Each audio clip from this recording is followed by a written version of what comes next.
This is part 2 of a 3-part video series that recap and break down all 18 weight classes that were contested at the Paris 2024 Olympics for wrestling. If you're watching this and haven't seen part 1 yet, where I talk about the 6 men's Greco-Roman weight classes, I suggest you do so, as I put a good deal of time and effort into that video. But of course, it isn't mandatory in order to understand this one. Whatever you do, this video is about the 6 women's freestyle weight classes that were contested at the Paris 2024 Olympics. I'm covering the winners of each weight class, what I thought about their performance, and technical breakdowns, and generally just some other stuff that might have happened at the weight class. On to the wrestling. Starting with the lightest weight class first, and all I have to say about this one is that Hildebrandt really put it all together.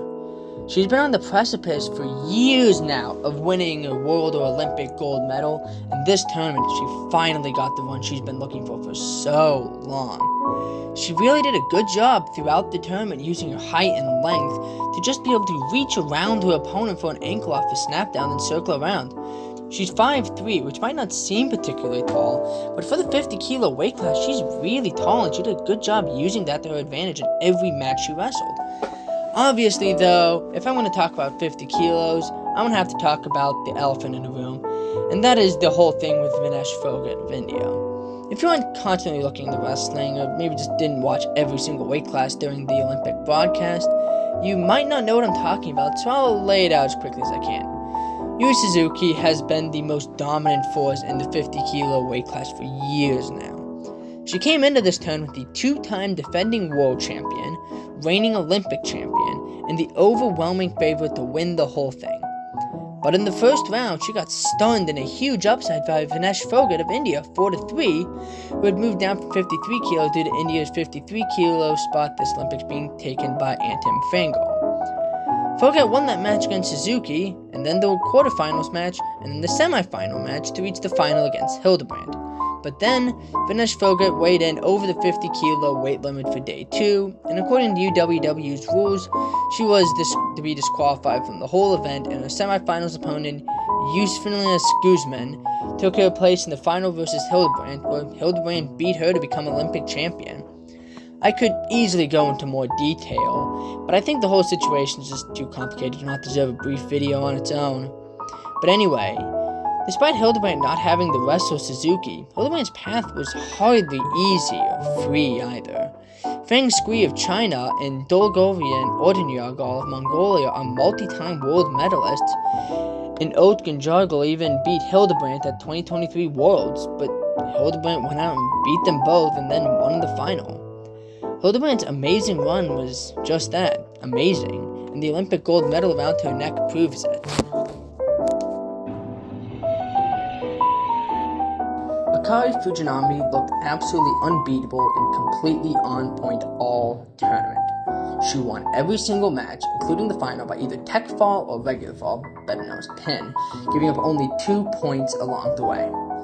With all the talk surrounding her teammate Suzuki at 50 kilos, I really wasn't thinking about her, but I should have, as she showed up and just performed. I really thought Yepes of Colombia would give her a hard match after Yepes dismantled Vendel, but no, Fujinami just came out and tech-falled her while shutting her out. Honestly, Fujinami had such little issue burning through this weight class that I don't really have that much to talk about, which is good because I have a lot of weight classes to talk about. All I will say is this, though: 16 out of the 19 matches in this weight class were decided by either tech fall or regular pin, which suggests to me that this weight class, unlike most other weight classes, doesn't have much talent depth, which makes sense because it's the most similar to its surrounding weight class. This isn't to take away from Fujinami, though. She just cleaned house through this weight class and just frankly made it look easy. As an American, I was really pulling for Helen Maroulis to win and become a 2-time Olympic champion. But alas, it was not to be. Tsugumi Sakurai was just too good.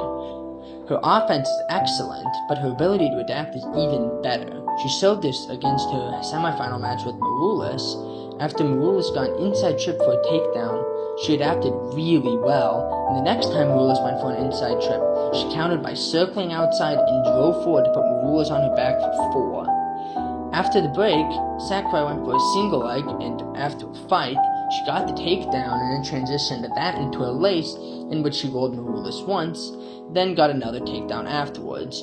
Maroulis got a takedown herself, but it was too little, too late, and Sakurai won the match 10-4.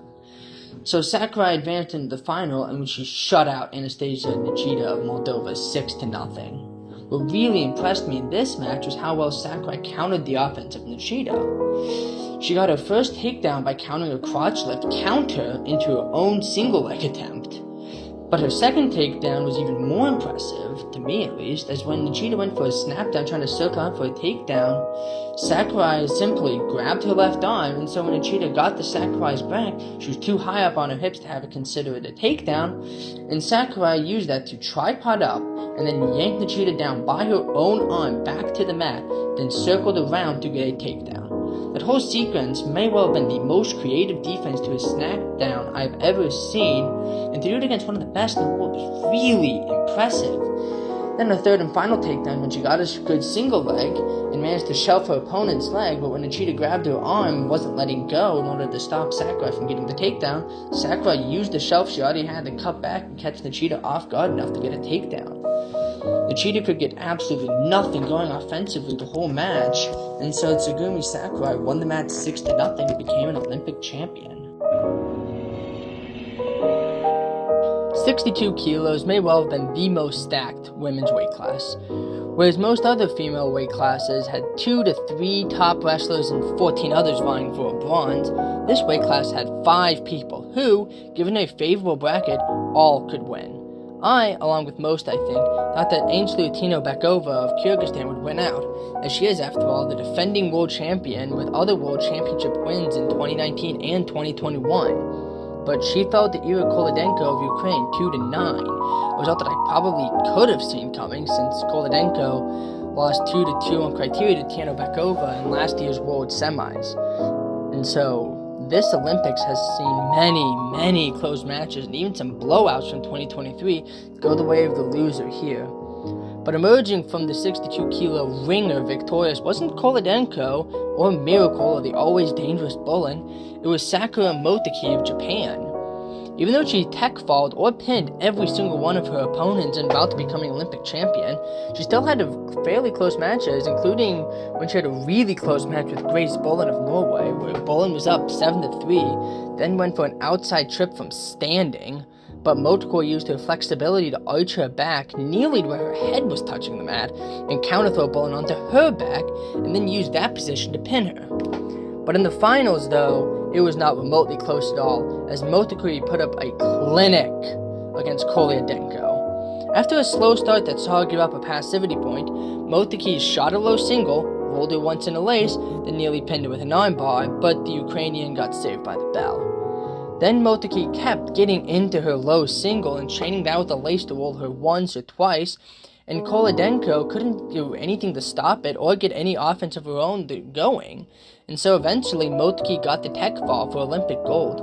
Her low single, and quite frankly the low singles of so many of the Japanese wrestlers this Olympics, were on point all tournament.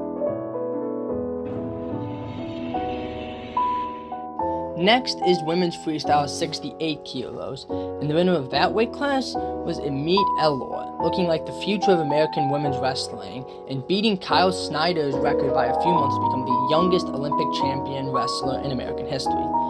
Elor, despite being only 20, is by a wide shot one of the best in the sport right now. To show what I mean, in 2022, she won the U20 World Championships, then the U23 World Championships, and then the Senior World Championships, all within the span of less than a year. A perfect trifecta, which I've never even heard of anyone else doing ever. Then, the next year in 2023, she did the whole thing over again. This year in the Olympics, there was a lot of talk about her, and she was definitely one of the favorites, but down from her normal non-Olympic weight class of 72 kilos, she would be unseeded and untested internationally at her new weight. But, as it turns out, we American wrestling fans needed not worry, as Elor dominated the field. It started with her first match was against the reigning world champion at that weight class, Turkey's Bustovis Cavalier, or however you even say that. And despite her being a world champion, Allure made her look like an amateur, beating her 10-2, then went on to win her next match 8-0, then teched her semifinal opponent in just over a minute. But the final, that's where things kind of get really interesting. I want to do a quick breakdown of this. Allure did an amazing job keeping the head of her opponent, Marina Zumazurova of Kyrgyzstan, down beneath her and locking up her upper torso so she couldn't have a good posture in order to shoot effectively. When she did try and shoot, Allure would get a wizard, then circle around, making sure that her hips were higher than her opponent's hips, then step across her and pull her arm out for a takedown. This happened once, and combined with the activity clock call, it gave Allure a 3-0 lead. And by keeping this strategy every single time Zumazurova would shoot, Allure would go behind the way I just talked about, and her opponent would simply have to either circle out and disengage, or she would just be taken down. It was a brilliant strategy executed to perfection, and Allure would win gold for the first of 2 gold medals for the U.S. women's freestyle. Allure is one of the first of the second generation of American freestyle wrestlers, the generation that was inspired by Helen Maroulis' Olympic win in 2016, and if the rest of the generation is anything like her, then U.S. women's team may catch up to Japan much quicker than people expect. Now, for the heaviest weight class for the women, also known as below the average American female weight, which is kind of insane, but a topic for another day. What is the topic for today is the bracket, and it really was the battle of the next generation across the board. Seriously, all of the medalists were well under 25, which is very strange for heavyweights, as bronze medalists Milagros Marin of Cuba and Tatiana Rentiera are both 23, and the 2 finalists, Kennedy Blades and Yuka Kagami, are 20 and 22 respectively. Compared to the freestyle super heavyweight medalists, Agakul, Meshtashvili, Zare, and Petrashvili were 33, 32, 23, and 30. At Greco super heavyweight, Mirzazadeh, Lingze, Acosta, and Lopez were 26, 26, 36, and 41 respectively. This new generation of freestyle female heavyweights looks to be really good and all very competitive with each other, which I think is very good for women's wrestling in general. Anyways, on to the actual results. Yuka Kagami beat Kennedy Blades 3-1 to become Olympic champion and Japan's 4th women's wrestling gold out of 6, which is insane, but not that surprising considering Japan's dominance over women's wrestling for women's wrestling's entire existence. Before talking about the final, I will mention that Kagami, and Blades for that matter, had a lot of close matches. Kagami won 2-0, 3-0, 4-2, and 3-1. It's very much a testament to her defense that she was able to shut out half of her opponents and keep the other 2 from scoring much at all. The finals match was an excellent example of that. Blades, who is one of the more aggressive female 76ers, who has the strength and power to take down almost anyone, but not Kagami.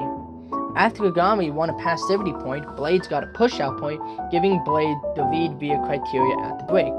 After a long bit where Kagami did an excellent job holding center and keeping Blades on the warning track and circling around, Kagami got a clean double leg at the end to take Blades down, and then used her excellent defense to keep Blades from getting a takedown, and then won the match that way to become Japan's 4th gold medalist in women's weight classes.